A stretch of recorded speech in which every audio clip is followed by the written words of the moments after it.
Bueno, buenas tardes. Gracias por estar aquí, tanto a quienes vais a leer como habéis venido a disfrutar.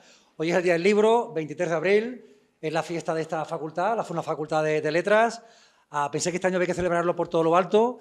Se me ocurrió la lectura del Quijote, pero digo, bueno, una facultad de filología, ¿por qué no leerlo en muchas lenguas? Sé que finalmente van a ser 14 y a última hora se nos ha añadido una más, con lo cual van a ser 15 lenguas en total, ¿de acuerdo? Lenguas, en fin, o diferentes registros lingüísticos que hay gente de lengua, de literatura, y no me quiero meter en ningún berenjenal. La cosa es, vamos a leerlo por orden tal cual, ¿de acuerdo? Tal como aparece la novela. Va a ser una cosa breve. Os he pedido que nos paséis de 3 minutos, una breve presentación diciendo quién sois, si tenéis vinculación con la facultad y luego el texto que vais a leer. Si es traducido, por favor, lo vais a leer en tal versión de tal año, ¿de acuerdo? Si lo sabéis, si no, no pasa nada. Y bueno, en fin, como digo, gracias por estar aquí, vamos a disfrutar.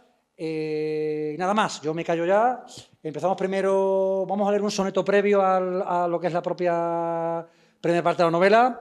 Lo va a leer, empezamos en vietnamita, nada menos. Lo va a leer a Elena Ho. Vente para acá, Elena, y nos cuentas un poquito tu vinculación con la facultad y un poquito el texto que vas a leer, de dónde surge. Soy Elena Hall, soy una de las empleadas de la biblioteca de la Universidad de Sevilla, de la de Humanidades de este edificio, y vengo a recitarles un soneto, el soneto de Solisdán a Don Quijote, traducido al vietnamita.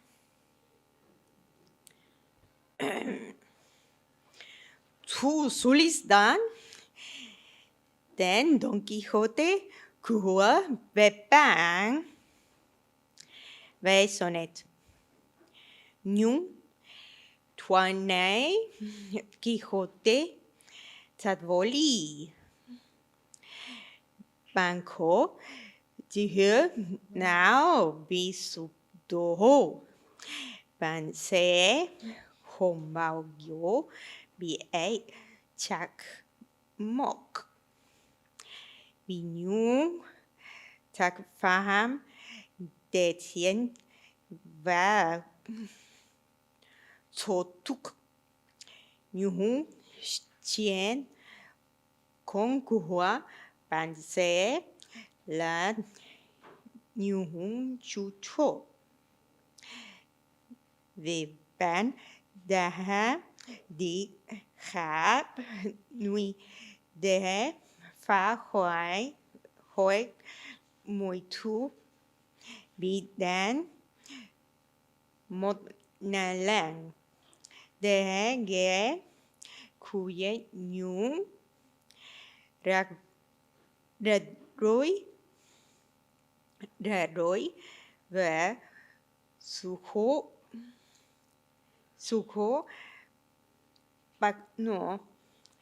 Và nếu Dulcinea đang nhớ của bạn, anh ta phạm tội với bạn.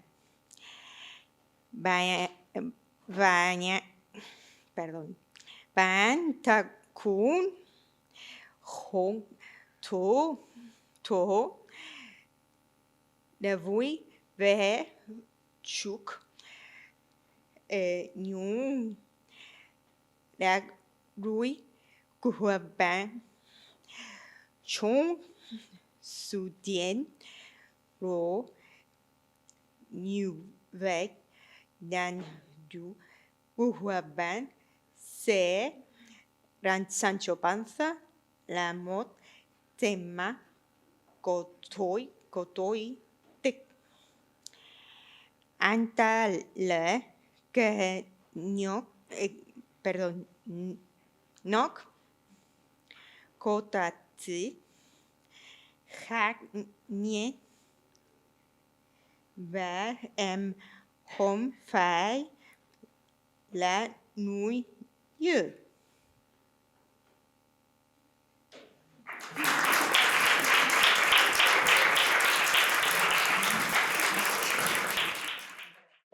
Soy Manuel Carrera Díaz, catedrático emérito de Filología Italiana de esta facultad.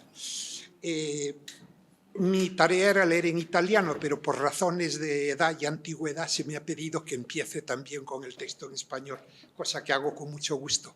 Leo según la edición del Instituto Cervantes dirigida por Francisco Rico.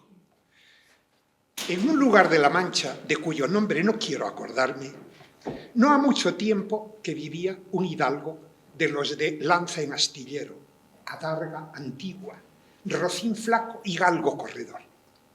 Una olla de algo más vaca que carnero, salpicón las más noches, duelos y quebrantos los sábados, lentejas los viernes, algún palomino de añadidura los domingos, consumían las 3 partes de su hacienda.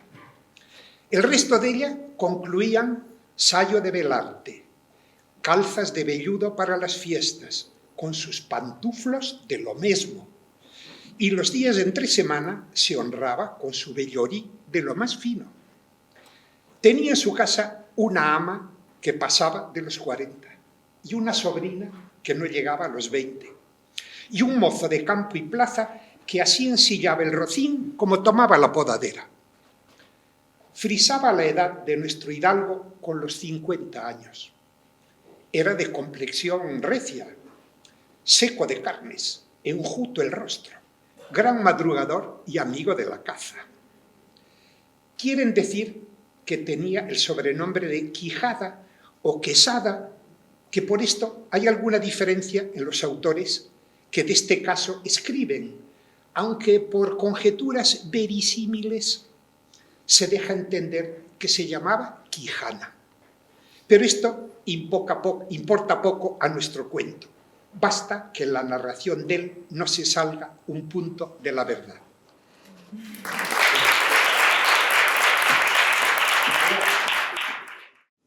Buenas tardes a todos y todas. Soy José María Tejedor del Departamento de Literatura Inglesa y Norteamericana, en activo todavía, para mi desgracia. Lo que voy a leer es un texto en una cosa que llaman Spanglish. No sé si es una lengua o no, ¿vale? Aunque hay libros publicados diciendo que es una nueva lengua americana, ¿no? La versión es de Stavana, está publicada en 2003 por HarperCollins en Nueva York. Los puristas, por favor, que no se ofendan, más bien tómenselo como un divertimento, ¿vale? Que no es una traducción ni una adaptación, es una versión un poco subgénerica. Lee así. In un placete de La Mancha, cuyo nombre no quiero remembrearme, vivía not so long ago uno de esos gentlemen who always tiene una alianza in the rack, un buckler antigua, a skinny caballo y un greyhound para el chase. A cazuela with más beef than mutton, carne chopeada para el dinner, un omelette para los sábados, lentil para los viernes y algún pigeon como delicacy especial para los domingos, consumían 3/4 de su income. El resto lo empleaba en una coat de broadcloth y en soquetes de velvetín para los holidays, with sus slippers para combinar, o en los otros días de la semana, el catafigura de los más finos cloths. Living with él eran una housekeeper en sus 40s, una sobrina not yet 20 y una vino del field y la marqueta que les adriaba el caballo al gentleman y wildeaba un joquete para podear. El gentleman andaba por allí por los 50. Era de complexión robusta, pero un poco fresco en los bones y una cara lineada y caunteada. La gente sabía que él era un early riser y que gustaba mucho jantear. La gente sé que su apellido was Quijada o Quesada. Hay diferencia de opinión entre aquellos que han escrito sobre el sujeto, pero acordando vuestras muchas conjeturas, se entiende que era really Quejada. But all this no tiene mucha importancia para nuestro cuento, providiendo que al contarlo no nos separemos para nada de la verdad. It is known, pues, que el aformencionado gentleman, cuando se la pasaba bien, which era casi todo el año, tenía el hábito de leer libros de chivaldría with tanta pleasura y devoción hasta lidiarlo casi por completo a forguetear su vida de hunter y la administración de su estate. Tan great era su curiosidad e infatuación en este regarde que él even vendió muchos acres de tierra sembreable para comprar y leer los libros que amaba y carreaba a su casa as many as él podía obtuvir. A todos los que devoreó, ninguno le plació más que los compuestos por el famoso Feliciano de Silva. Y eso es todo.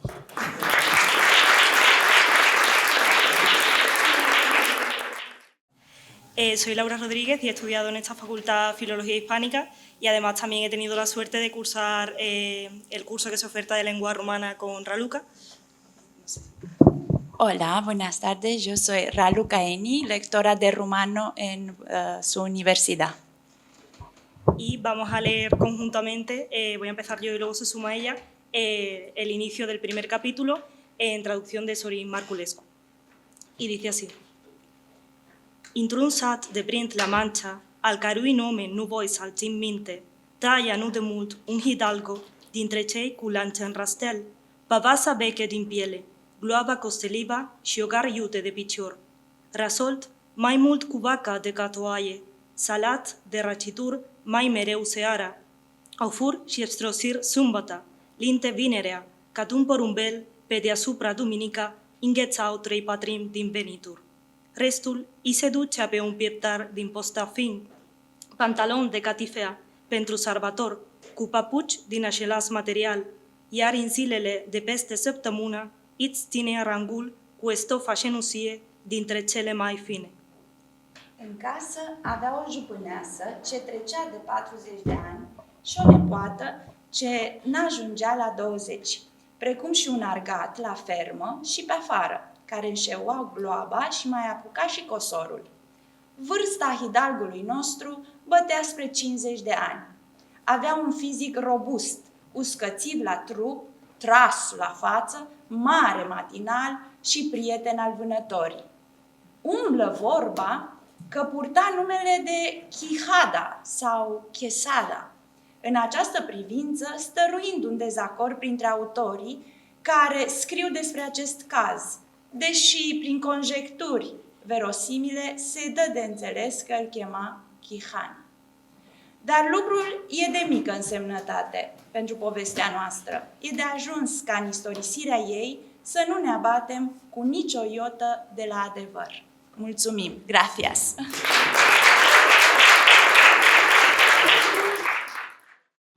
Soy Cristina Álvarez, bibliotecaria del CRAI, y voy a leer en gallego el fragmento más conocido del Quijote y que da inicio a la novela. Y dice así.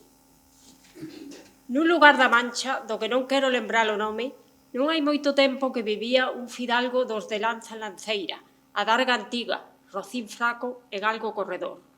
Unha ola de algo máis vaca ca carneiro, salpicón as máis das noites, ovos e torresmos os sábados, lentellas os venres e algún pombillo de engadiduras os domingos consumían as 3 partes da súa facenda. O resto dela levábano saio de velarte, calzas de veludo para as festas, coas súas pantuflas do mesmo, e os días de entre semana honrábase co seu vellorido do máis fino. Tiña na súa casa unha ama que pasaba dos 40 e unha sobriña que non chegaba aos 20, e un mozo de campo e praza que tanto enselaba rocín como tomaba podadeira. Andaba o noso fidalgo polos 50 anos, era de complexión rexa, seco de carnes, enxoito de rostro, gran madrugador e amigo da caza. Queren dicir que tiña o sobrenome de Quixada ou Quesada, que nisto hai algunha diferenza nos autores que deste caso escriben, aínda que por conxeturas verosímiles se deixa entender que se chamaba Quexada, pero isto importa pouco ao noso conto. Abonda que na narración del non se saia un punto de verdade.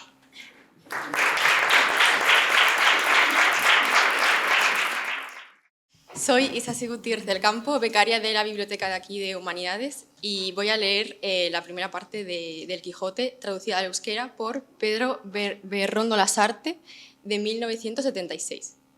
Espero no invocar a ningún demonio. Mantzaldeko herriko eskor batean, bere izenik ez nuke gogoratu nahi, bizi izan denbora asko ez dala etxeko seme bat. Lantza altzatokian, adargazar, zaldi igar, eta erbi zakur dun oietakoa. Bere ondasuna lautatik 3 ontatxe zijokion.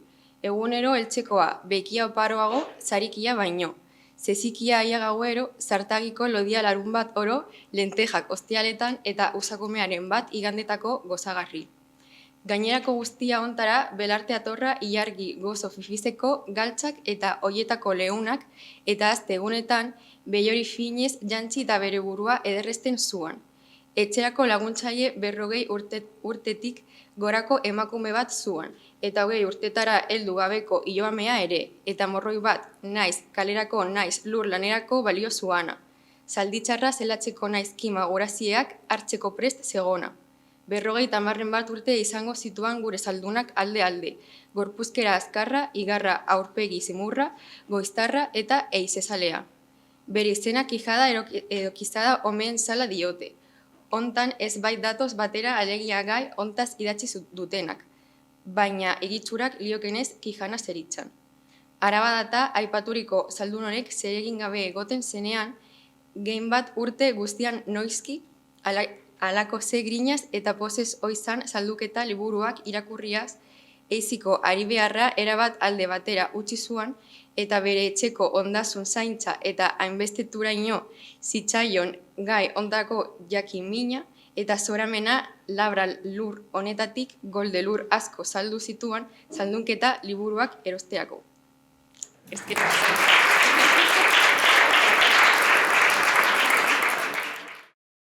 Yo soy Gracia López, profesora del área de estudio árabe e islámico.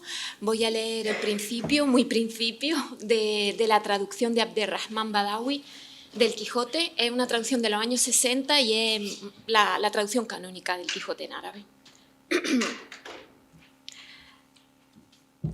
الفصل الأول في أحوال وأعمال النبيل دون كيخوتي de la Mancha. في ناحية من نواحي إقليم المانشا لا أريد أن أذكر لها اسما، ومن زمان غير بعيد كان يعيش نبيل ممن في مسلحتهم رمح ولهم ترس عتيق وبردون ضامر وكلب صلوقي، وكان ينفق 3/4 دخله في قدر يطهو فيه لحم الدأن أكثر من لحم الثور، وشرائح لحم مخللة كل عشاء تقريبا، ومزيج من البيض والودك وعدس في يوم الجمعة، وزغلول حمام فوق الطعام المعتاد أيام الأحد. شكرا.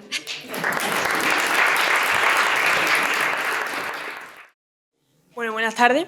Soy Laura Soria, estudiante de un grado de Filología Clásica aquí en esta universidad, y voy a proceder a leeros la primera parte del primer capítulo de Don Quijote de la Mancha. En griego. Στεναχωριώτες μάνσας που δε θέλω να θυμηθώ το όνομα του. Τσουτσεδόκα κάμποσα χρόνια ένας ιδάλγος. Από κέινους που έχουν ένα πολεμικό κοντάρι εστεοπλωθέ και τους. Μια παλαϊκαία ασπίδα. Ένα χανό αλογάκι και ένα λαγωνικό σκυλί. Χελικία του τσίγωνε στα 50 ήταν άνθρωπος με γερέ κράση.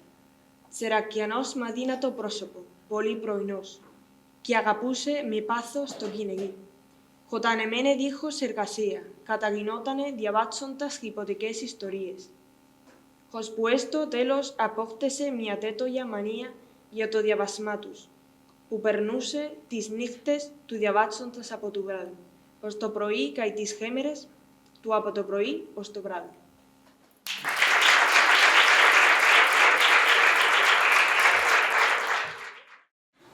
Buenas tardes, yo soy Isabel Román y soy profesora de literatura española y voy a leer fragmentos de varios capítulos porque todos ellos se refieren a la aventura del Baciyelmo. En concreto un fragmento del capítulo 21 y otro del 25. La aventura empieza un día que está lloviendo. De allí a poco descubrió Don Quijote un hombre a caballo que traía en la cabeza una cosa que relumbraba como si fuera de oro, y aun él apenas le hubo visto cuando se volvió a Sancho y le dijo: «Paréceme, Sancho, que no hay refrán que no sea verdadero, porque todos son sentencias sacadas de la misma experiencia, madre de las ciencias todas, especialmente aquel que dice: donde una puerta se cierra, otra se abre. Dígolo porque si anoche nos cerró la aventura la puerta de la que buscábamos, engañándonos con los batanes, ahora nos abre de par en par otra, para otra mejor y más cierta aventura, que si yo no acertare a entrar por ella, mía será la culpa sin que la pueda dar a la poca noticia de batanes ni a la oscuridad de la noche. Digo esto porque, si no me engaño, hacia nosotros viene uno que trae en su cabeza puesto el yelmo de Mambrino, sobre que yo hice el juramento que sabes. Mire vuestra merced bien lo que dice y mejor lo que hace, dijo Sancho, que no querría que fuesen otros batanes que nos acabasen de abatanar y aporrear el sentido. Válate el diablo por hombre, replicó don Quijote, ¿qué va de yelmo a batanes? No sé nada, respondió Sancho, mas a fe que si yo pudiera hablar tanto como solía, que quizá diera tales razones que vuestra merced viera que se engañaba en lo que dice. ¿Cómo me puedo engañar en lo que digo, traidor escrupuloso? Dijo don Quijote. Dime, ¿no ves aquel caballero que hacia nosotros viene sobre un caballo rucio rodado que trae puesto en la cabeza un yelmo de oro? Lo que yo veo y columbro, respondió Sancho, no es sino un hombre sobre un asno pardo como el mío, que trae sobre la cabeza una cosa que relumbra. Pues ese es el yelmo de Mambrino, dijo don Quijote. Apártate una parte y déjame con él a solas. Verás cuán, sin hablar palabra por ahorrar del tiempo, concluyo esta aventura y queda por mío el yelmo que tanto he deseado. Es pues el caso que el yelmo y el caballo y caballero que don Quijote veía era esto, que en aquel contorno había dos lugares, el uno tan pequeño que ni tenía botica ni barbero, y el otro que estaba junto a él sí, y así el barbero del mayor servía al menor, en el cual tuvo necesidad un enfermo de sangrarse y otro de hacerse la barba, para lo cual venía el barbero y traía una bacía de azófar. Y quiso la suerte que al tiempo que venía comenzó a llover, y porque no se le manchase el sombrero, que debía de ser nuevo, se puso la bacía sobre la cabeza, y como estaba limpia, desde media legua relumbraba. Venía sobre un asno pardo, como dijo Sancho, y esta fue la ocasión que a don Quijote le pareció caballo rucio rodado y caballero y yelmo de oro, que todas las cosas que veía con mucha facilidad las acomodaba a sus desvariadas caballerías y malandantes pensamientos. Y cuando él vio que el pobre caballero llegaba cerca sin ponerse con él en razones, a todo correr Rocinante le enristró con el lazón bajo, llevando intención de pasarle de parte a parte, mas cuando a él llegaba, sin detener la furia de su carrera, le dijo: «Defiéndete, cautiva criatura, o entrégame de tu voluntad lo que con tanta razón se me debe». El barbero, que tan sin pensarlo ni temerlo vio venir aquella fantasma sobre sí, no tuvo otro remedio para poder guardarse del golpe de la lanza, sino fue el dejarse caer del asno abajo, y no hubo tocado al suelo cuando se levantó más ligero que un gamo y comenzó a correr por aquel llano que no le alcanzara el viento. Dejóse la bacía en el suelo, con la cual se contentó don Quijote, y dijo que el pagano había andado discreto y que había imitado al castor, el cual, viéndose acosado de los cazadores, se taraza y arpa con los dientes, aquello por lo que él, por instinto natural, sabe que es perseguido. Mandó Sancho que alzase el yelmo, el cual, tomándola con las manos, dijo: «Por Dios que la bacía es buena y que vale un real de a 8 como un maravedí», y dándosela a su amo se la puso luego en la cabeza, rodeándola a una parte y a otra, buscándole el encaje, y como no se lo hallaba, dijo: «Sin duda que el pagano a cuya medida se forjó primero esta famosa celada debía de tener grandísima cabeza, y lo peor de ello es que le falta la mitad». Cuando Sancho oyó llamar a la bacía celada, no pudo tener la risa, mas vínosele a las mientes la cólera de su amo y cayó en la mitad de ella. «¿De qué te ríes, Sancho?», dijo don Quijote. «Ríome», respondió él, «de considerar la gran cabeza que tenía el pagano dueño de este almete, que no semeja sino una bacía de barbero pintiparada». «¿Sabes qué imagino, Sancho? Que esta famosa pieza de este encaltado yelmo, por algún extraño accidente, debió de venir a manos de quien no supo conocer ni estimar su valor, y sin saber lo que hacía, viéndola de oro purísimo, debió de fundir la mitad para aprovecharse del precio, y de la otra mitad hizo esta que parece bacía de barbero, como tú dices». Después de varias discusiones, en el capítulo 21, la cosa concluye así: «Que es posible que en cuanto a que andas conmigo no has echado de ver que todas las cosas de los caballeros andantes parecen quimeras, necedades y desatinos, y que son todas hechas al revés?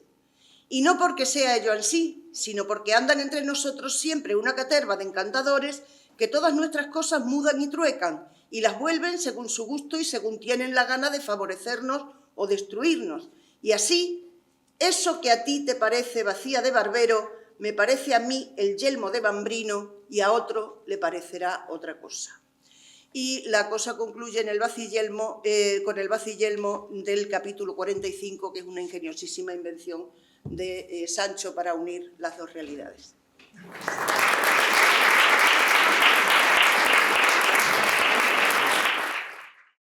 Buenas tardes.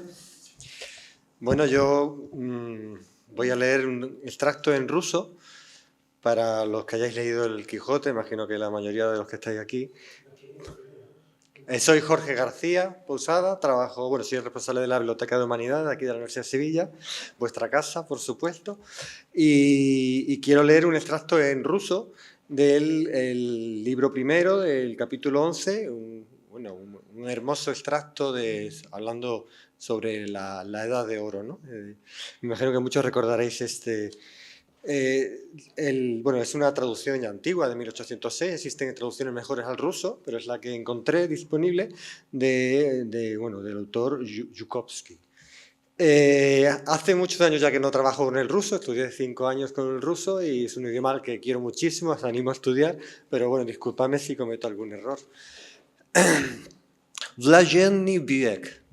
Отцы наши называли тебя златым невятого, что вы злато.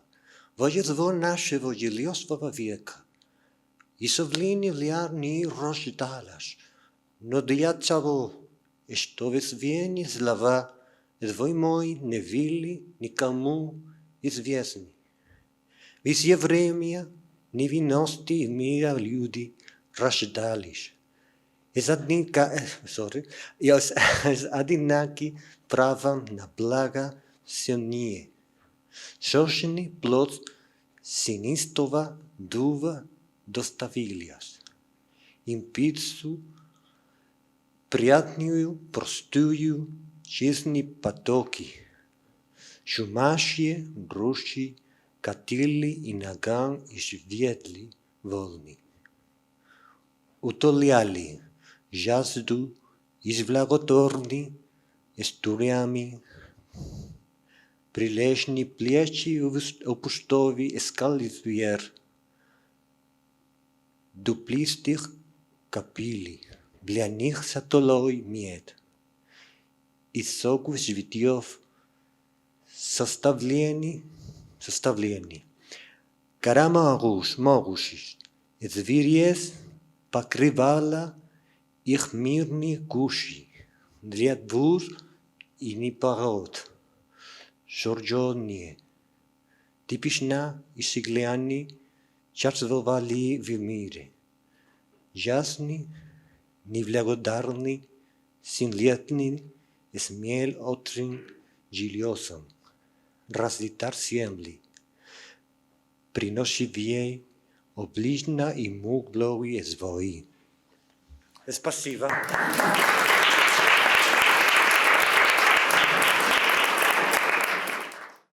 Bueno, yo soy Patricia Piñero, soy alumna, aunque parezca otra cosa, soy alumna de Hispánica. Ya terminando, ha sido como el Guadiana de todas maneras, y este año, el año que viene así termino. Soy alumna del profesor Juan Montero, aquí presente. Y bueno, mi lectura va a ser de un pequeño fragmento en francés de una traducción de Paul Viardot del siglo XIX, 1836 creo. Y el fragmento está contenido en el capítulo 22. Creo que es muy representativo, para mí lo es, de la figura de Don Quijote. Y bueno, precisamente es en el momento en el que él termina por sacar sus conclusiones de lo que ha visto, de los galeotes a los que pretende liberar, expone su pretensión y ante la incomprensión de la otra parte, pues se abalanza y ahí termina la cosa, que yo leeré. Puis, s'adressant à tous les forçats de la chaîne, il ajouta: « De tout ce que vous venez de me dire, mes très chers frères, je découvre clairement que, bien qu'on vous ait puni pour vos fautes, les châtiments que vous allez subir ne sont pas forts à votre goût et qu'enfin vous allez aux galères tout à fait contre votre gré. Je découvre aussi que le peu de courage qu'a montré l'un dans la question, le manque d'argent pour celui-ci, pour celui-là le manque de faveur, et finalement l'erreur ou la passion du juge ont été les causes de votre perdition et vous ont privé de la justice qui vous était due. Tout cela maintenant s'offre à ma mémoire pour me dire, me persuader et me certifier que je dois montrer à votre égard pourquoi le ciel m'a mis au monde, pourquoi il a voulu que je fisse profession dans l'ordre des chevaleries dont je suis membre, et pourquoi j'ai fait vœu de porter secours aux malheureux et aux faibles qu'opprime l'effort. Mais comme je sais qu'une des qualités de la prudence est de ne pas faire par la violence ce qui peut se faire par la douceur, je veux prier messieurs les gardiens et monsieur le commissaire de vouloir bien vous détacher et vous laisser aller en paix. D'autres ne manqueront pas pour servir le roi en meilleures occasions, et c'est à vrai dire une chose monstrueuse de rendre esclave ce que Dieu et la nature ont fait libre. Et d'ailleurs, seigneur gardien, continua Don Quichotte, ces pauvres diables ne vous ont fait nulle offense. Eh bien, que chacun d'eux reste avec son péché. Dieu est là-haut dans le ciel et n'oublie ni de châtier le méchant, ni de récompenser le bon, et il n'est pas bien que des hommes d'honneur se fassent les bourreaux d'autres hommes quand ils n'ont nul intérêt à cela. Je vous prie avec ce calme et cette douceur, afin de vouloir, si vous accédez à ma demande, à vous remercier de quelque chose. Mais si vous ne le faites pas de bonne grâce, cette lance et cette épée, avec la valeur de mon bras, vous feront bien obéir par force. Voilà par Dieu une gracieuse plaisanterie, s'écria le commissaire. C'était bien la peine de tant lanterner pour accoucher de cette belle idée. Tiens, ne veut-il pas que nous laissions aller les forçats du roi comme si nous avions le pouvoir de les lâcher, ou qu'il eût celui de nous en donner l'ordre? Allons donc, Seigneur, passez votre chemin et redressez un peu le bassin que vous avez sur la tête, sans vous mêler de chercher 5 pattes à notre chat. C'est vous qui êtes le chat, le rat et le goujat, s'écria Don Quichotte. Et sans dire garde, il s'élance sur lui avec tant de furie qu'avant que l'autre ait eu le temps de se mettre en garde, il le jette sur le carreau grièvement blessé d'un coup de lance. Merci.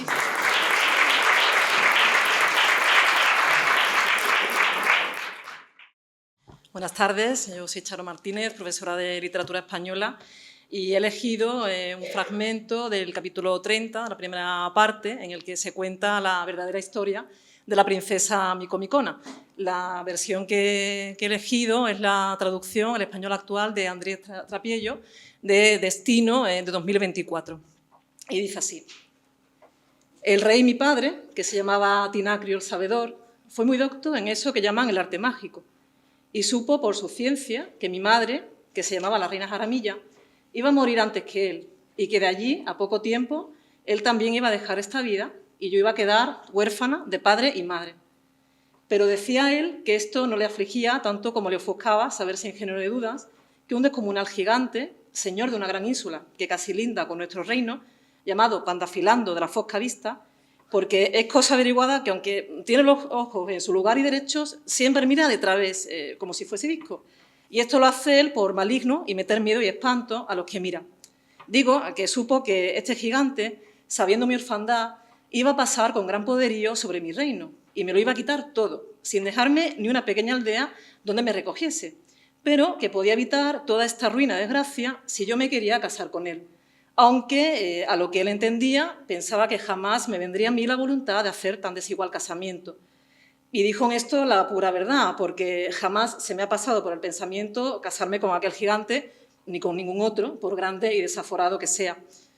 Dijo también mi padre que después que él se hubiese muerto y viese yo que Pandafilando comenzaba a pasar sobre mi reino, que no aguardase a ponerme en defensa, porque sería destruirme, sino que le dejase libre y voluntariamente el reino si quería evitar la muerte y total destrucción de mis buenos y leales vasallos, porque sería imposible defenderme de la endiablada fuerza del gigante, y que después, con alguno de los míos, me pusiese en camino de las Españas, donde hallaría el remedio de mis males, hallando un caballero andante cuya fama en este tiempo se extendería por todo este reino y que se llamaría, si mal no me acuerdo, Don Azote o Don Gigote.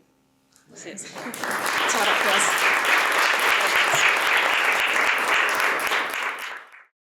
Bien, buenas tardes. Empezamos la segunda parte. Yo soy Roberto Cuadros, profesor del Departamento de Lengua Española, Lingüística y Teoría de la Literatura. Y voy a leer el principio del capítulo 10 de la segunda parte, literalmente, donde se cuenta la industria que Sancho tuvo para encantar a la señora Dulcinea y de otros sucesos tan ridículos como verdaderos. Llegando el autor de esta grande historia a contar lo que en este capítulo cuenta, dice que quisiera pasarle en silencio, temeroso de que no había de ser creído, porque las locuras de Don Quijote llegaron aquí al término y raya de las mayores que pueden imaginarse, y aún pasaron 2 tiros de ballesta más allá de las mayores. Finalmente, aunque con este miedo y recelo, las escribió de la misma manera que él las hizo, sin añadir ni quitar a la historia un átomo de la verdad, sin dársele nada por las objeciones que podían ponerle de mentiroso. Y tuvo razón, porque la verdad adelgaza y no quiebra, y siempre anda sobre la mentira como el aceite sobre el agua. Y así, prosiguiendo su historia, dice que así como Don Quijote se emboscó en la floresta, encinar o selva, junto a Gran Toboso, mandó a Sancho volver a la ciudad, y que no volviese a su presencia sin haber hablado de su parte a su señora, pidiéndola fuese servida de dejarse ver de su cautivo caballero, y se dignase de echarle su bendición para que pudiese esperar por ella felicísimos sucesos de todos sus acometimientos y dificultosas empresas. Encargóse Sancho de hacerlo así como se lo mandaba, y de traerle tan buena respuesta como le trujo la vez primera. «Anda, hijo», replicó Don Quijote, «y no te turbes cuando te vieres ante la luz del sol de hermosura que vas a buscar. Dichoso tú sobre todos los escuderos del mundo. Ten memoria, y no se te pase de ella cómo te recibe. Si muda los colores el tiempo que la estuvieres dando mi embajada, si se desasosiega y turba oyendo mi nombre, si no cabe en la almohada, si acaso la hayas sentada en el estrado rico de su autoridad, y si está en pie, mírala si se pone ahora sobre el uno, ahora sobre el otro pie, si te repite la respuesta que te diere 2 o 3 veces, si la muda de blanda en áspera, de acera en amorosa, si levanta la mano al cabello para componerle aunque no esté desordenado. Finalmente, hijo, mira todas sus acciones y movimientos, porque si tú me los relatares como ellos fueron, sacaré yo lo que ya tiene escondido en los secretos de su corazón acerca de lo que al fecho de mis amores toca. Que has de saber, Sancho, si no lo sabes, que entre los amantes, las acciones y movimientos exteriores que muestran, cuando de sus amores se trata, son certísimos correos que traen las nuevas de lo que allá en lo interior del alma pasa. Ve, amigo, y guíete otra mejor ventura que la mía, y vuélvate otro mejor suceso del que yo quedo temiendo y esperando en esta amarga soledad en que me dejas. Yo iré y volveré presto, dijo Sancho, y ensanche vuesa merced, señor mío, ese corazoncillo, que le debe de tener agora no mayor que una avellana, y considere que se suele decir que buen corazón quebranta mala ventura, y que donde no hay tocino no hay estacas, y también se dice, donde no piensa, saltará liebre. Dígolo porque si esta noche no hallamos los palacios o alcazares de mi señora, ahora que es de día los pienso hallar, cuando menos los piense y hallados déjeme a mí con ella. Por cierto, Sancho, dijo Don Quijote, que siempre traes tus refranes tan a pelo de lo que tratamos cuanto me dé Dios, mejor ventura lo que deseo. Gracias. Ediciones de la Biblioteca Virtual Miguel de Cervantes. Buenas tardes, soy Juan Montero, profesor del Departamento de Literatura Española e Hispanoamericana. Mi relación con los estudios de Cervantes pues, tiene como capítulo principal haber publicado la edición crítica de la Galatea para la colección de clásicos de la RAE en colaboración con Francisco Javier Escobar y con Flavia Gherardi. Y además soy profesor de la asignatura, de uno de los grupos de la asignatura Cervantes. He elegido para esta lectura un fragmento del capítulo 2.16.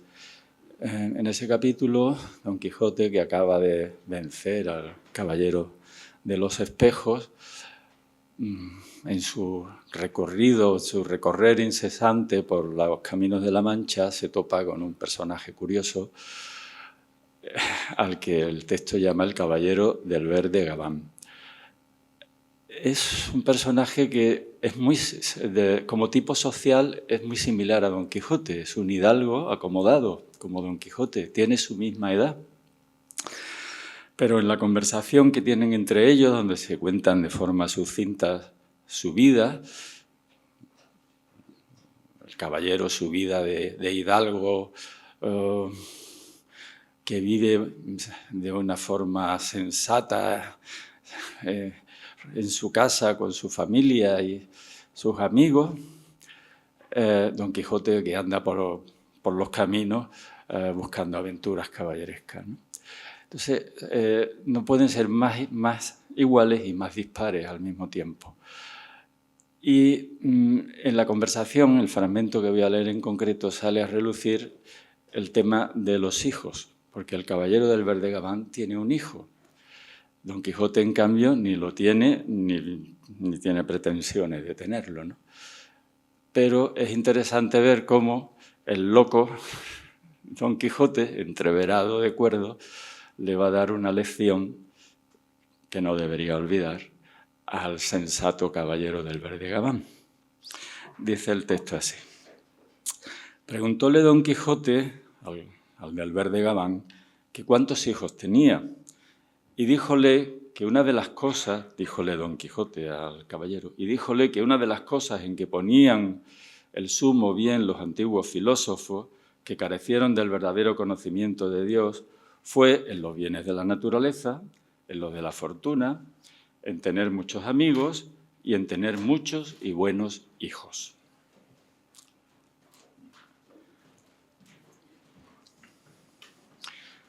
Yo, señor Don Quijote, respondió el hidalgo, tengo un hijo que, a no tenerle, quizá me juzgara por más dichoso de lo que soy. Y no porque él sea malo, sino porque no es tan bueno como yo quisiera. Será de edad de 18 años.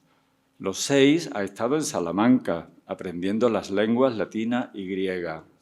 Y cuando quise que pasase a estudiar otras ciencias, halléle tan embebido en la de la poesía, si es que se puede llamar ciencia, que no es posible hacerle arrostrar la de las leyes, que yo quisiera que estudiara, ni de la reina de todas, la teología.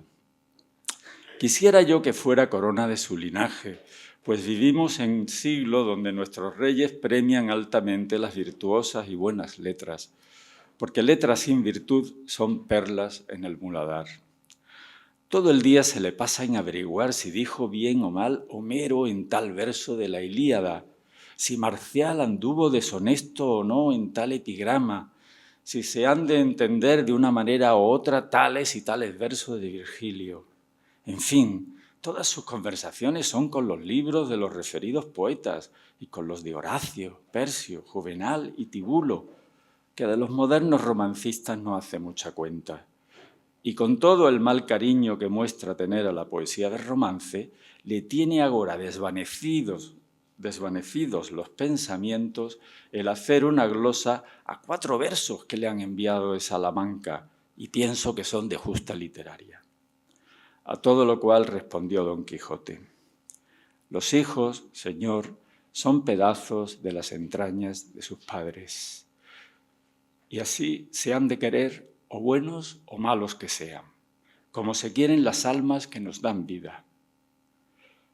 A los padres toca el encaminarlos desde pequeños por los pasos de la virtud, de la buena crianza y de las buenas y cristianas costumbres, para que cuando grandes sean báculo de la vejez de sus padres y gloria de su posteridad.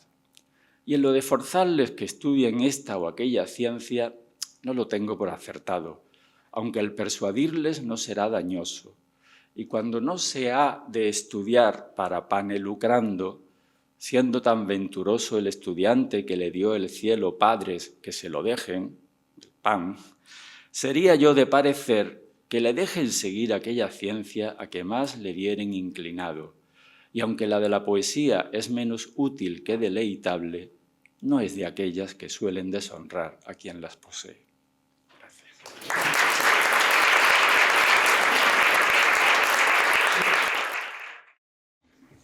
Buenas tardes. Me llamo José Solís de los Santos y soy profesor de Filología Latina en esta facultad. Cualquier sevillano medio leído se considera un notable cervantista y en el día de hoy creo que debemos estar, aunque nuestra área de conocimiento no tenga mucho que ver con ella. Voy a leer fragmentos del capítulo 54 de la segunda parte, que trata de cosas tocantes a esta historia y no a otra alguna. Pero es el único episodio en que la realidad histórica irrumpe palpitante en la inmortal novela. Trata de la expulsión de los moriscos a través del encuentro entre Sancho Panza y su antiguo amigo y vecino, el manchego Ricote. Lo voy a leer en román paladino, como suele hablar Sancho Panza a su vecino, en la edición, por supuesto, de Francisco Rico, como Dios manda. Dejémoslos pasar nosotros, como dejamos pasar otras cosas, y vamos a acompañar a Sancho, que entre alegre y triste venía caminando sobre el rucio a buscar a su amo, cuya compañía le agradaba más que ser gobernador de todas las ínsulas del mundo. Sucedió, pues, que no habiéndose alongado mucho de la ínsula del su gobierno, vio que por el camino por donde él iba venían 6 peregrinos con sus bordones, de estos extranjeros que piden la limosna cantando, los cuales, en llegando a él, se pusieron en ala y, levantando las voces todos juntos, comenzaron a cantar en su lengua lo que Sancho no pudo entender, sino fue una palabra que claramente pronunciaban, limosna. Por donde entendió que era limosna lo que en su canto pedían. Y como él, según dice Cide Hamete, era caritativo, además, sacó de sus alforjas medio pan y medio queso, de que venía proveído, y dióselo, diciéndoles por señas que no tenía otra cosa que darles. Ellos lo recibieron de muy buena gana y dijeron: «Galte, galte». «No entiendo», respondió Sancho. «¿Qué es lo que me pedís, buena gente?». Entonces uno de ellos sacó una bolsa del seno y mostrósela a Sancho, por donde entendió que le pedían dineros. Y él, poniéndose el dedo pulgar en la garganta y extendiendo la mano arriba, les dio a entender que no tenía ostugo de moneda. Y picando el rucio, rompió por ellos y al pasar, habiéndole estado mirando uno de ellos con mucha atención, arremetió a él echándole los brazos por la cintura y en voz alta y muy castellana dijo: «Váleme Dios, ¿qué es lo que veo? ¿Es posible que tengo en mis brazos al mi caro amigo, al mi buen vecino Sancho Panza?» «Sí, tengo, sin duda, porque yo ni duermo ni estoy ahora borracho». Admiróse Sancho de verse nombrado por su nombre y de verse abrazar del extranjero peregrino, y después de haberle estado mirando sin hablar palabra, con mucha atención, nunca pudo conocerle. Pero viendo su suspensión el peregrino le dijo: «¿Cómo? Y es posible, Sancho Panza, hermano, que no conoces a tu vecino Ricote el morisco, tendero de tu lugar». Entonces Sancho le miró con más atención y comenzó a refigurarle, y finalmente le vino a conocer de todo punto, y sin apearse del jumento, le echó los brazos al cuello y le dijo: «¿Quién diablos te había de conocer, Ricote, en ese traje de moarracho que traes? Dime, ¿quién te ha hecho franchote? ¿Y cómo tienes atrevimiento de volver a España, donde si te cogen y conocen tendrás harta mala ventura?» «Si tú no me descubres, Sancho», respondió el peregrino, «seguro estoy en este traje, no habrá nadie que me conozca. Y apartémonos del camino a aquella alameda que allí parece, donde quieren comer y reposar mis compañeros, y allí comerás con ellos, que son muy apacible gente. Y yo tendré lugar de contarte lo que me ha sucedido después que me partí de nuestro lugar, por obedecer el bando de su majestad, que con tanto rigor a los desdichados de mi nación amenazaba, según oíste». Y apartando Ricote a Sancho, se sentaron al pie de una haya, dejando a los peregrinos sepultados en dulce sueño, y Ricote, sin tropezar nada en su lengua morisca, en la pura castellana, le dijo las siguientes razones: «Bien sabes, oh Sancho Panza, vecino y amigo, cómo el pregón y bando que su majestad mandó publicar contra los de mi nación puso terror y espanto en todos nosotros. A lo menos en mí lo puso de suerte que me parece que antes del tiempo que se nos concedía para que hiciésemos ausencia de España, ya tenía el rigor de la pena ejecutado en mi persona y en la de mis hijos. Ordené, pues, como prudente, bien así como el que sabe que para tal tiempo le han de quitar la casa donde vive y se provee de otra donde mudarse, ordené, digo, de salir yo solo sin mi familia, de mi pueblo, e ir a buscar donde llevarla con comodidad y sin la priesa con la que demás salieron. Porque bien vi y vieron todos nuestros ancianos que aquellos pregones no eran solo amenazas, sino algunos decían, sino verdaderas leyes que se habían de poner en ejecución a su determinado tiempo. Y forzábame a creer esta verdad, saber yo los ruines y disparatados intentos que los nuestros tenían, y tales que me parece que fue inspiración divina lo que movió a su majestad a poner en efecto tan gallarda resolución, no porque todos fuésemos culpados, que algunos habían cristianos firmes y verdaderos, pero eran tan pocos que no se podían oponer a los que no lo eran, y no era bien criar la sierpe en el seno, teniendo los enemigos dentro de casa. Finalmente, con justa razón, fuimos castigados con la pena del destierro, blanda y suave al parecer de alguno, pero al nuestro la más terrible que se nos podía dar. Dosquiera que estamos, lloramos por España, que en fin nacimos en ella, si es nuestra patria natural. En ninguna parte hallamos acogimiento que nuestra desventura desea, y en Berbería y en todas las partes de África donde esperábamos ser recibidos, acogidos y regalados, allí es donde más nos ofenden y maltratan.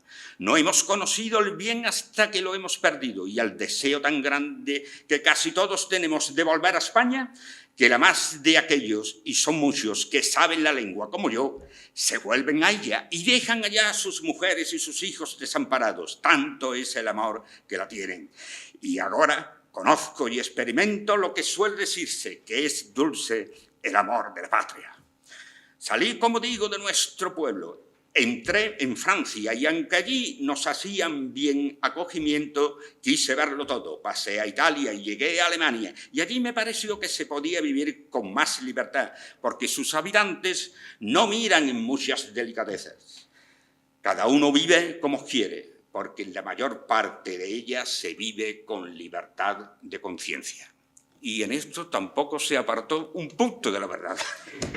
Muchas gracias.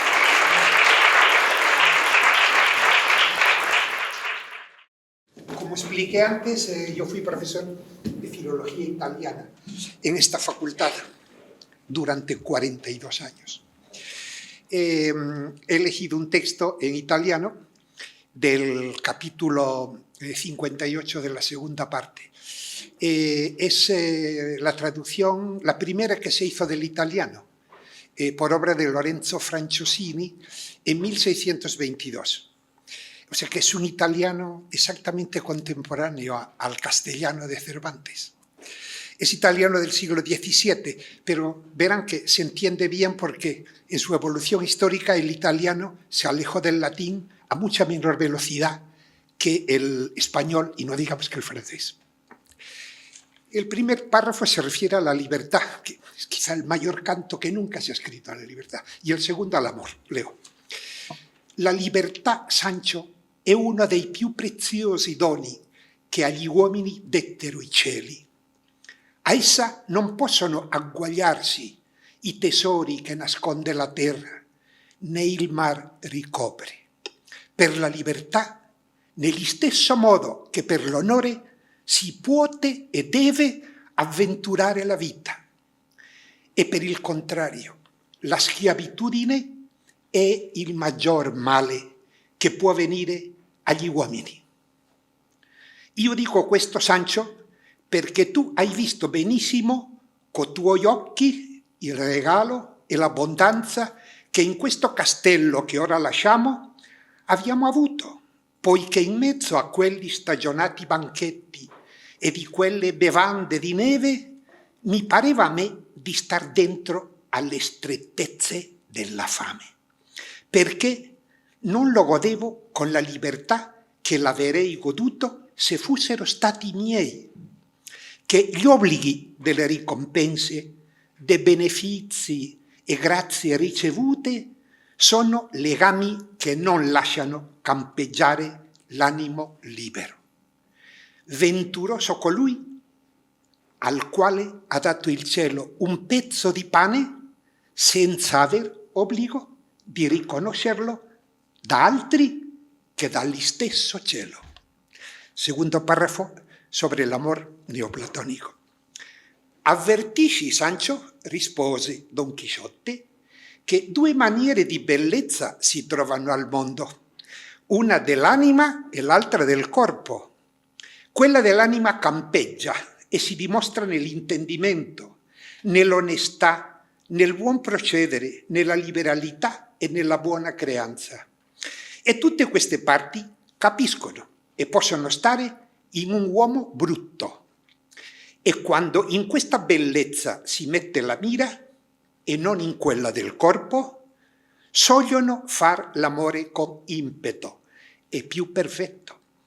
Io vengo benissimo, Sancho, che io non son bello, ma conosco ancora che non sono contraffatto e difforme.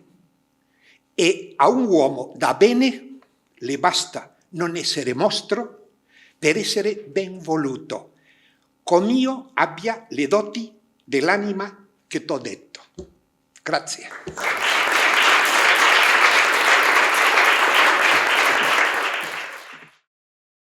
Hola, buenas tardes. Soy Ángel García Velasco, soy profesor de secundaria y bachillerato, exalumno de esta facultad y exalumno de algunos de los presentes.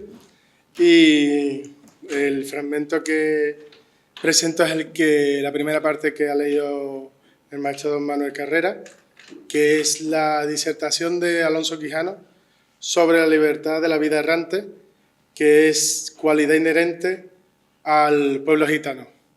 Para eso vamos a presentar un caló puro, desprovisto de influencia castellana y latina, en la que además, en algunos términos que no existen en caló, hemos usado algunos análogos. Por eso vamos a escuchar que chachipén se usa como traducción de la libertad. La traducción es mía. De hecho, iba a decir, si alguien después quiere consultar algún detalle de la traducción de los términos que se han usado en manuales, lo tengo por aquí. El fragmento está tomado de la edición crítica de Juan de la Cuesta, Madrid, 1605, ¿vale? Y vamos al lío. Piaroqui Jotis, Echachipén Sancho, Sievari la chica ahí, del Diñardas, Egachés, Tenacha la vez, Efaraldi pen, Taí, Erronami pien, Sibuterchola, Peechachipén Taí Epatif, Sitemerel, Egachó, Echinari pen, Adai, Sienas Valipen, Maivaro, Fenaf, Tucuró, que diclian ebuchar estar, Calla Marí, Chivardá, Taí, Tenacha la vez, Echaben, Taí Epia, Mangue, Sio, Chinarimos, Kenai Simandró, Caí el achisca Aiden, Sichorri, André Mandrín, Bastaló, Codó caí de Diñarel, la comanró, Tená astizar de Caniques, Sancho Panza, de Mirrom, Tená Xanaves Mangue Camelá, e Insulaca y Fedián, Teabel, Chiquizar Odrago, Mefirá la Mistó, Fiaró Quijotis, Sancho, Obrió Chindarel Sa, Taí Edujipen Aresla, Pesajes curó, Sochramos si te drabel, amén palal el achis, que ahí xanaben, te omeripen aresla amén. Sancho, Chandri, te tu curó fenes, menafen abani, numate si mangué, ducaló e perro, me robaba. Tenávena, echaborros, caí, xanaben bud patif. Giaroqui jotis, astel tan fendrá. No es si, Andrés saconó, caí, xanaben, tená robes. Gracias.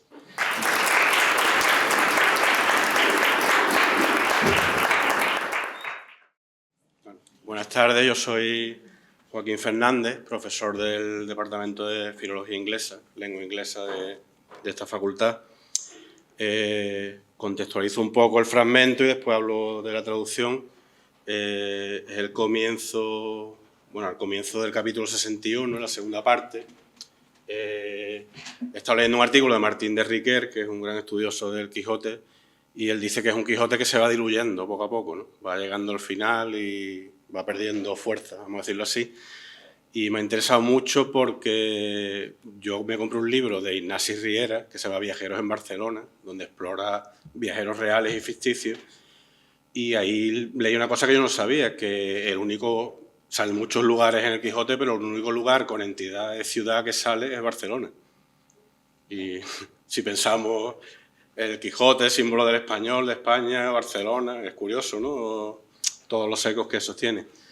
El momento es que se despide Roque Guinart, que es un bandolero, o sea, ha estado en compañía de bandoleros. Riquer en ese artículo dice que Cataluña estaba lleno de bandoleros, otro mito, porque los bandoleros, sobre todo los románticos, han generado la idea de que estaban aquí en Andalucía. Pues, por lo visto, Cataluña era súper peligrosa y se despiden y llegan a Barcelona, ven el amanecer, lo he elegido por la poesía, es una prosa impresionante en inglés y en español, ¿no? Lo voy a leer en inglés.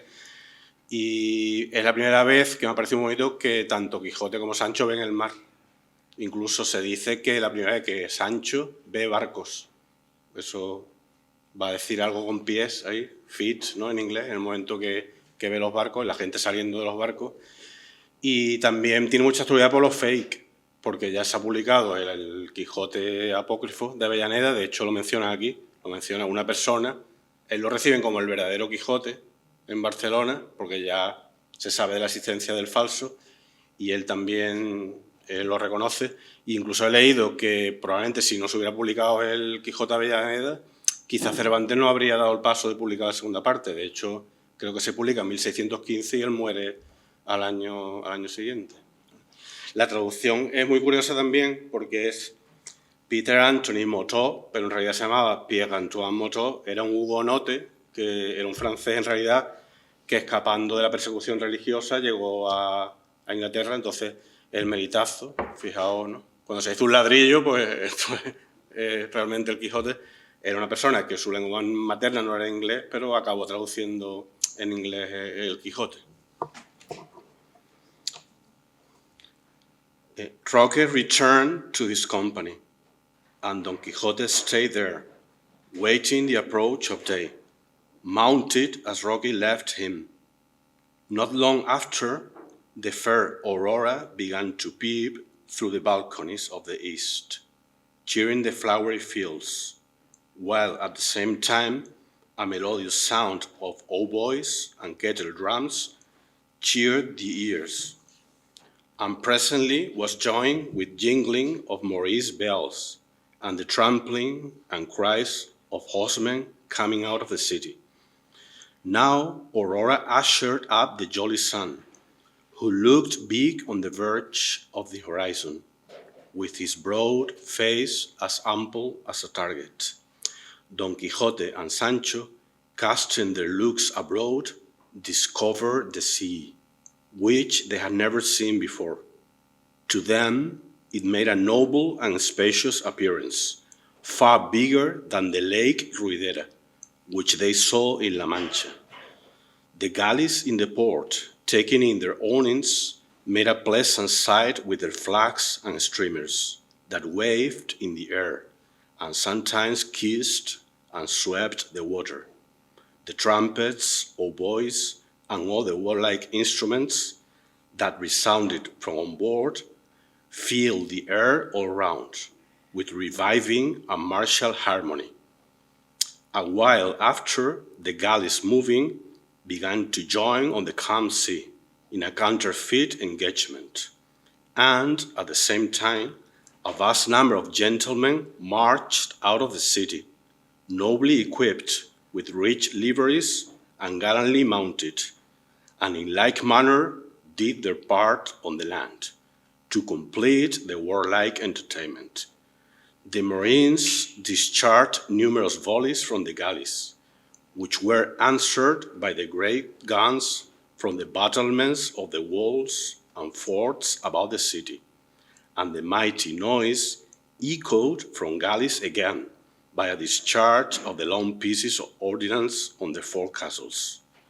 The sea smiled and danced, the land was gay, and the sky serene in every quarter, but where the clouds of smoke dimmed it a while. Fresh joy sat smiling in the looks of men, and gladness and pomp were displayed in their glory. Sancho was mightily puzzled, though, to discover how these huge bulky things that moved on the sea could have so many feet. By this time, the gentlemen that maintained the sports on the shore galloping up to Don Quixote with loud acclamations. The knight was not a little astonished. One of them, among the rest, was the person to whom Roque had written, cried out aloud, "Welcome, the mirror, the light, and north star of knight-errantry. Welcome, I say, valorous Don Quixote de la Mancha, not the counterfeit and apocryphal shown us lately in false histories, but the true, legitimate, and identic, he described by Cid Hamet, the flower of historiographers." Don Quixote made no answer, nor did the gentleman stay for any, but wheeling about with the rest of his companions, all prancing round him in a token of joy, they encompassed the knight and the squire. Don Quixote, turning about to Sancho, "It seems," said he, "these gentlemen know us well. I dare engage they have read our history, and that which the Aragonian lately published."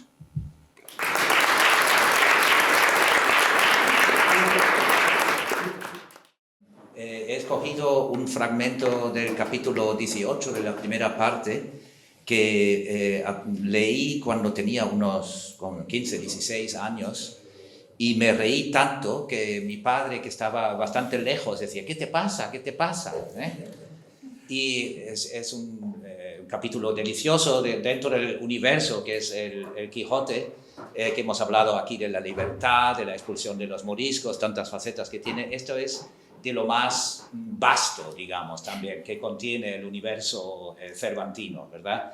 Y es eso, el ataque al rebaño de ovejas que tiene por el ejército enemigo y va tan maltrecho que se toma el bálsamo de Fierabras y tiene que devolver, ¿no? Y invita a Sancho Panza, ¿no?, a mirar los dientes que le faltan, le vomita encima de Sancho Panza, y Sancho Panza le da tanto asco, evidentemente, que vomita a su vez encima de Don Quijote, y al final quedan como brillantes, como dice, quedaron entrambos de perlas. En la traducción lo traduce en el otro sentido, quedaron de perlas, quedaron estupendamente, pero yo lo de perlas yo lo interpreté como de manera literal, que realmente la imagen de las perlas así brillando después de esto me parecía fantástica. ¿La traducción puede contarle? La traducción es de Ludwig Tieck, de 1799, muy influyente después en los románticos y todo eso. El impacto había traducciones anteriores, pero esta es quizás la más influyente. Y algunas palabras a lo mejor lo entendéis. A ver, entonces Don Quijote está dentro del rebaño y se mete ahí con los caballeros, ¿no? Y dice, "Wo bist du, hochmütiger Alifanfaron? Komm heran, her zu mir, ein Ritter, ganz allein bin ich hier, will Mann gegen Mann deine Kraft erproben." Allein Don Quixote kehrte nicht um, vielmehr ritt er voran mit dem lauten Ruf, "Auf, ihr Ritter, die ihr unter dem Banner des mannhaften Kaisers Pentapolin mit dem aufgestreiften Arme dienet und fechtet, folgt mir alle, und ihr sollt sehen, wie leicht ich ihn an seinem Feinde Alifanfaron von Trapobana räche." Habéis entendido 3 palabras, ¿a que sí? Y entonces él ya los cabreros, ahí los pastores, ¿no?, le lanzan sus piedras y le dan en toda la cara y pierde varios dientes y es delicioso. Y se toma el bálsamo de Fierabras y le invita a Sancho Panza a mirar lo que le pasa. Está en el suelo, dice, "Komm zu mir her und sieh nach, wie viel Backen und Vorderzähne mir fehlen, denn es kommt mir vor, als wäre nicht einer mehr im Munde übrig, como si no me hubiera quedado ni una muela. Sancho näherte sich seinem Herrn so dicht, dass ihm beinahe mit den Augen in den Mund kam, con los ojos en la boca. Das geschah aber in dem Augenblick, wo der Balsam bereits in Don Quixotes Magen seine Wirkung getan und gerade als Sancho sich näherte, um ihn in den Mund zu sehen, para mirarle la boca, warf der Ritter mit größerer Gewalt als eine Büchse schießt, con más violencia que una escopeta, ja, alles aus, was er bei sich hatte, und schleuderte das Ganze dem mitleidigen Schildknappen ins Gesicht. Heilige Mutter Gottes, rief Sancho, was ist mir da geschehen? Gewiss ist der Sündenmensch auf den Tod verwundet, da er Blut aus dem Munde bricht. Piensa que es sangre, primero, el pobre está muerto, no sé qué, pero luego se da cuenta que no es sangre. Aber indem er sich etwas genauer betrachtete, merkte er an Farbe, Color, Geschmack, Sabor und Geruch, Olor, dass es keineswegs Blut, sondern der Balsam aus dem Kruge war, den er ihn hatte trinken sehen. Und der Ekel, el asco, der ihn dabei befiel, war so groß, dass der Magen sich ihm umdrehte und er sein ganzes Inneres auf seinen eigenen Herrn herausbrach. Und beide sahen nun gar ganz köstlich aus, tenían un aspecto delicioso. Lo dejamos así.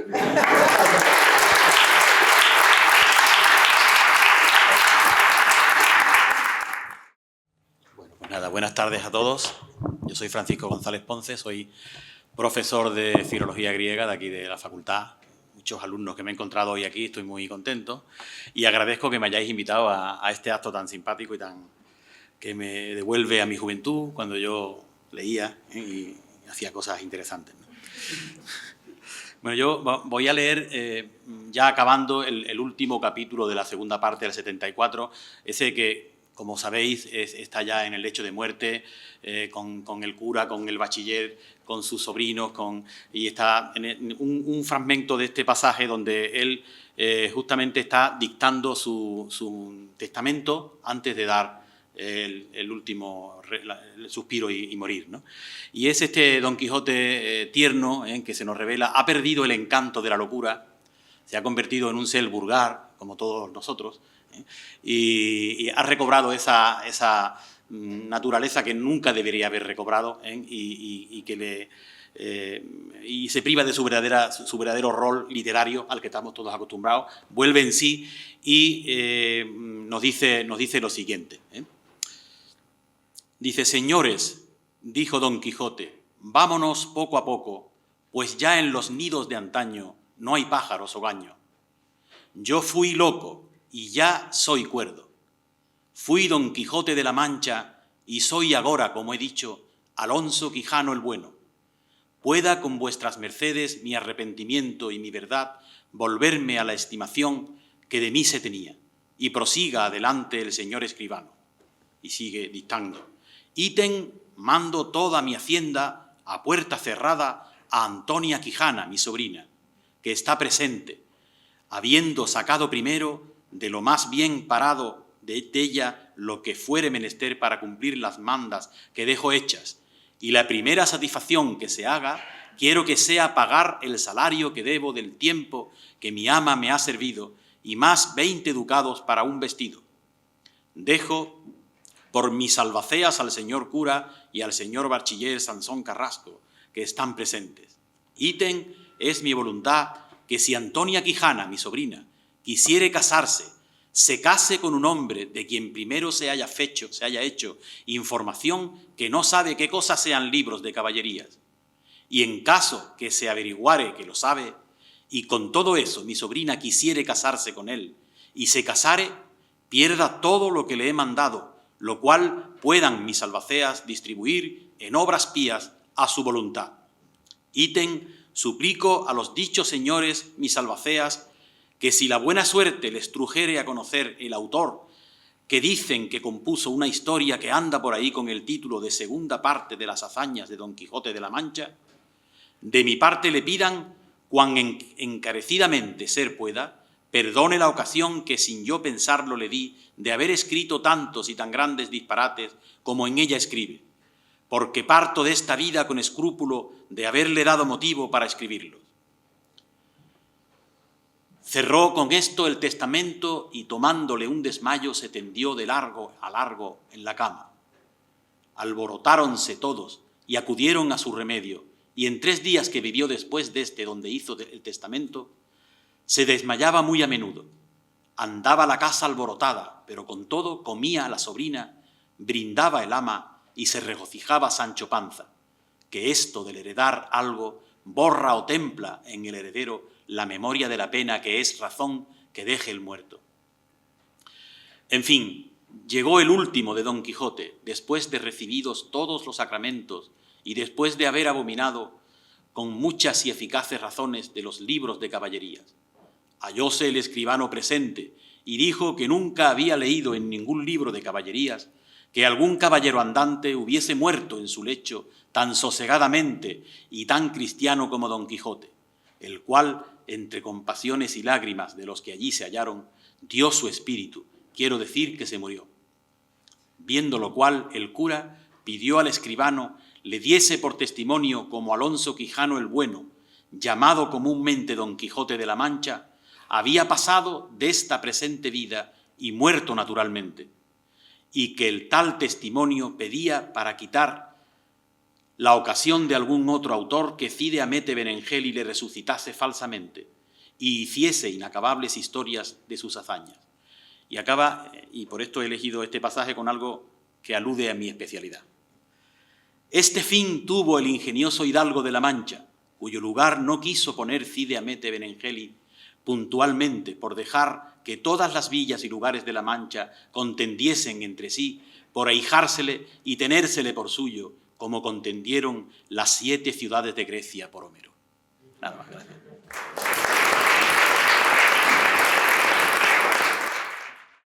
Bueno, yo soy Natalia Fernández, soy profesora de literatura española en esta facultad y voy a leer en asturiano, que es lo que me han pedido, lo que me han encargado, porque de allí vengo. Voy a leer prácticamente el mismo fragmento, hemos elegido el mismo, yo empiezo un poco antes, cuando Sancho intenta animar a Don Quijote para que no se muera, y acabo un poquito antes también, pero básicamente el fragmento es el mismo. La traducción es la que tenemos al asturiano, la primera y la única por el momento, es de Pablo Suárez y se publicó en 2015. Bueno. Perdóname, amigo, por la ocasión que te di de paecer yocu como yo, fayéndote cayer nel erru nel que yo cayí, de cubo ya hay caballeros andantes en mundo. Ay, respondió Sancho llorando, nun muerra la vuesa merced, señor mío, sino tome el mío consello y viva muchos años, porque la mayor locura que lle a faer un home nesta vida lle deixase morrer, en sin más ni más, en sin que naide lo mate, nin otres manes lo acaben que les dé la señaldad. Mire, nun seya folganzán, sino levántese de esa cama y vamos pa'l campo vistíos de pastores, como tenemos apautao. Quiciá vestres de alguna mata, afallaremos a la señora doña Dulcinea desencantexada, que nun haya más que ver. Si lle que muerre de pesar de verse venciu, écheme a mí la culpa, diciendo que por cinchar yo mal a Rocinante, baltánolu. Cuanto más que la vuesa merced vería nos os libros de caballeríes ser cosa ordinaria baltase unos caballeros a otros, y el que lle venciu güey ser vencedor mañana.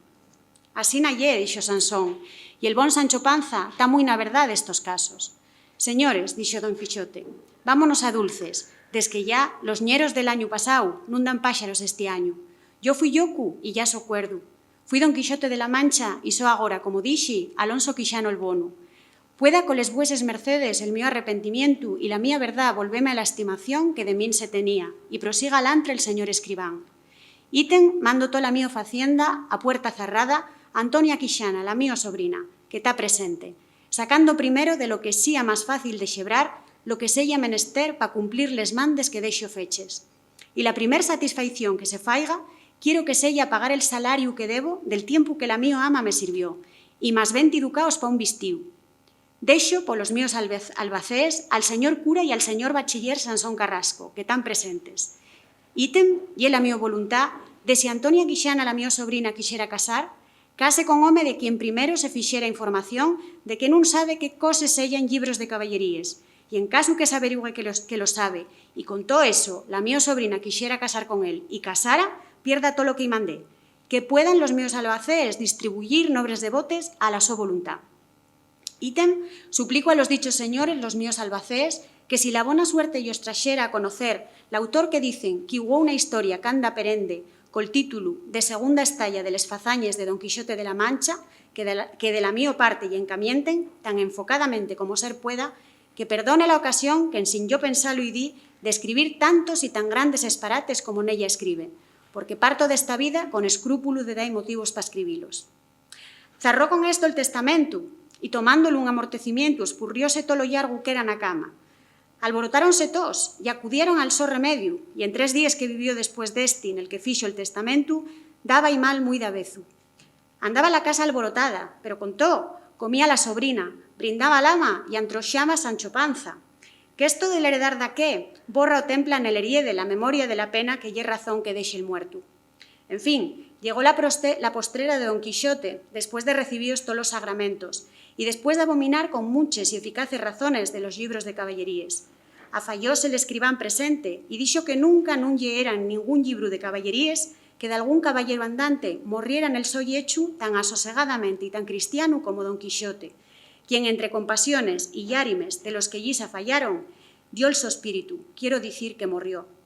Y viendo esto el cura, pidió al escribán que diera por testimonio cómo Alonso Quixano el Bonu, llamado comúnmente Don Quixote de la Mancha, pasara de esta presente vida y morriera naturalmente, y que el tal testimonio pidía para quitar la ocasión de algún otro autor que cide a Mete Beneixeli lo resucitara falsamente y fixera inacabables historias de les sos fazañas.